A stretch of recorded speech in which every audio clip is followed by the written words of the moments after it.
I'm Lucinda Millhall, and this is my John. John wasn't but 28 years old when he died, and we had a short time together. We had 6 children. The oldest was Bud, and he was 15, and then we had Evie, and Evie was about 4 or 5 days old when John joined. When he joined Phillips Legion,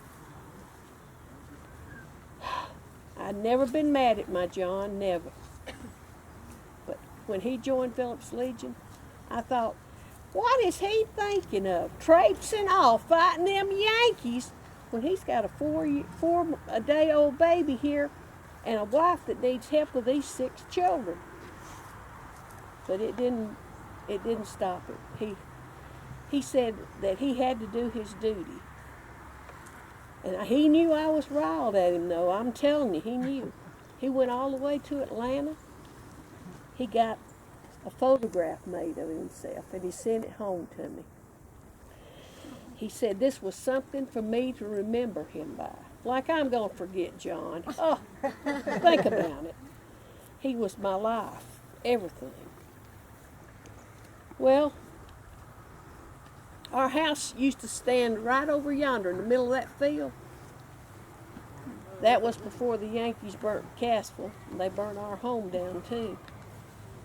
Well, John, he was off in Culpeper, Virginia, and when he left here, y'all, he was just a colonel. But I told you my John was smart. He was a good man too. Well, they had made him a captain by the time he got there. So he was leading his men. Well, Bud, he'd always go by and pick up our mail for us on the way to school. He'd stop at the post office because John wrote faithful. He was a faithful writer. I got letters from him, and I look forward to them too. Well, Bud realized, he said, he knew that was not his daddy's handwriting. And I had got a letter from the government. He had been crying. I could tell he'd been crying. Now, he's just 14, but you know how a man don't want a woman to know he's cried. And I said, Bud, what's the matter? And I said, are you okay, Bud? And he turned around and looked at me, and he said, Pa's dead. Well, y'all, my life just stopped right there. My John was gone. The only man I'd ever loved, and the Yankees had killed him. He got killed November 1863. I'll never forget it. They said he was leading his men into a battle in Culpeper, and the Yankee cavalry killed him, or he died from the wounds from the Yankee cavalry. Well, they shipped him home, and a few of his possessions. One of them was a letter that said that he'd been made a major. I'd rather have my John than that letter. Who cared about him being a major? I knew he was a smart man. We buried him here, had a slab put over him, and I put his weapons under the slab. Well, any new graves that the Yankees seen, they thought we were hiding gold or something. We didn't have no gold. We just had our loved ones that were buried there. Well, they dug it up and took John's gun, his saber, and they left the ground just open. Some of the neighbors had me put some slabs over it, and when the Yankees took over Cassville out here, they burnt Cassville to the ground, but they burnt my house too, our house, the one that John and I had built. All our dreams was in that house. John had been a school teacher, and then he got to be a law clerk, but he was wanting to be a lawyer. See, he put that on hold to go off and serve his country. And when he did that, he never got to realize his dreams. And I know my John would have been a fine lawyer. because he was a smart man. He was a good man, too.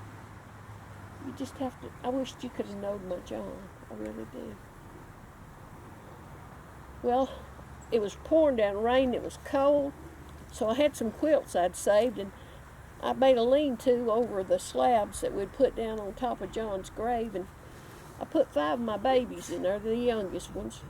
Bud had done gone off. He'd gone up towards Pine Log looking for us a place to live, a cabin or a hut or anything that we could live in to, be out of the weather.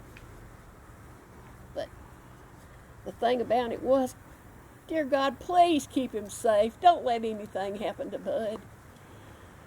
They were killing boys and men thinking that they were, out to kill them. And I didn't want my Bud to be killed. I wanted him to be here with us, but he was a man, and he said he was the man of the house now. So he went to find us someplace to live.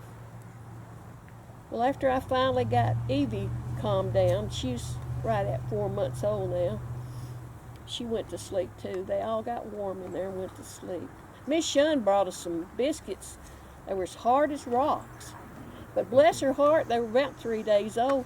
But those biscuits were going to be the food that my kids got to eat the next day.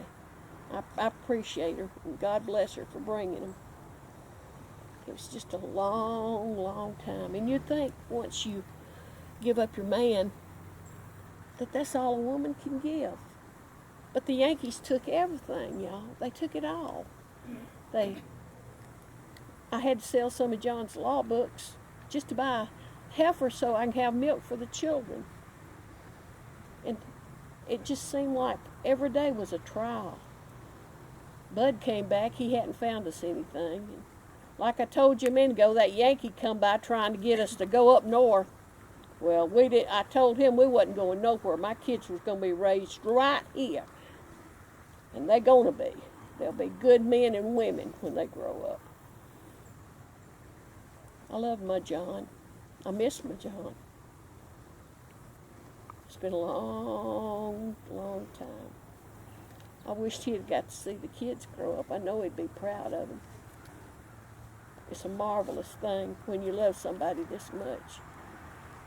But it's the biggest hurt in the world when you lose them.